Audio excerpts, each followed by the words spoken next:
நம்ம பொறுமையா இருக்கணும். எப்படி இருக்கணுங்க?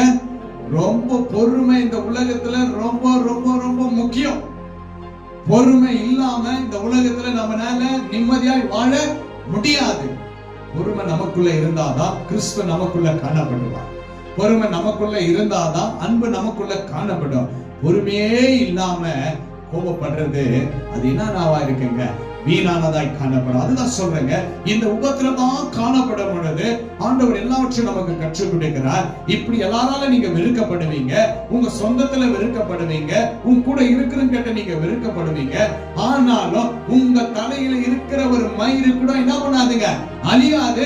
அந்த அளவுக்கு நான் பாதுகாப்பேன் என்று ஆண்டவர் வாக்கு கொடுத்துட்டு, இவைகள் எல்லாம் நீ பெற்றுக்கொள்ள வேண்டும் என்றால், இந்த ஆசீர்வாதம் உனக்குள்ள தங்கி இருக்க வேண்டும் என்றால் நீ என்ன செய்ய வேண்டும் என்றால், அங்க கீழ் வசனம், உங்கள் பொறுமையினால் உங்கள் ஆத்துமக்களை காத்துக் கொள்ளுங்க.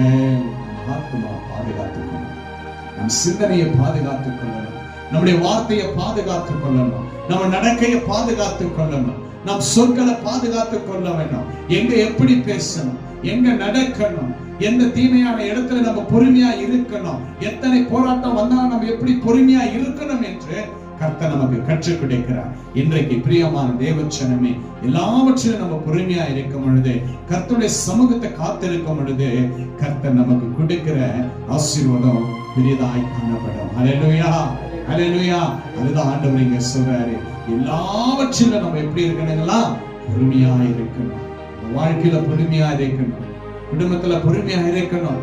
சமாதானம் நம்ம வாழ்க்கையில முக்கியம். அந்த சமாதானம் நம்மளை இழந்து போகக்கூடிய சூழ்நிலை வர்ற பொழுதும் கர்த்தருடைய சமூகத்துல நம்ம பொறுமையா காத்திருக்கணும். அந்த காத்திருப்பு பெரியதாய் காணப்படும். ஏனென்றால் இன்றைக்கு நிறைய இடத்துல பொறுமை இல்ல, அன்பு இல்ல. காரணம், கொஞ்ச நேரத்துல அவங்களுடைய திங்ஸ் என்ன பண்றாங்க, அவங்க யோசிக்கிற யோசனை தவறாய் போயிடும். எதை குறித்து சொல்ல போறாங்க?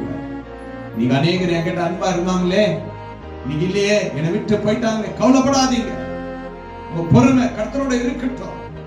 உணர்த்துவார் தேவன், உணர்த்துவார் ரட்சகர், வழி நடத்துவார் இயேசு, புரிய வைக்குவார். அவங்களுக்கு ஆண்டவர் பேசுவார். ஆவிக்குரிய ரீதியில இருக்கிற எந்த தேவ பிள்ளைகளும் நீண்ட நாட்கள் பிரிவினை கர்த்தர் விடுறதில்லைங்க. ஆவிக்குரிய இல்லாத பிள்ளைகளை ஆண்டவர் ஆவிக்குரிய இருக்கிற பிள்ளைகள் இடத்துல சேர்க்கிறதுக்கு ரொம்ப கஷ்டம். நீ ஆவிக்குரிய ரீதியில கிறிஸ்துவ விசுவாசத்தை நீ வர்ற பொழுதுதான் அந்த இணைப்பு கர்த்தர் கொடுப்பார். அதனால நம்முடைய வாழ்க்கையில எல்லாவற்றிலும் எப்படி இருக்கணுங்க? பொறுமையா இருக்கணும், பொறுமையா இருக்கணும். அல்லேலூயா.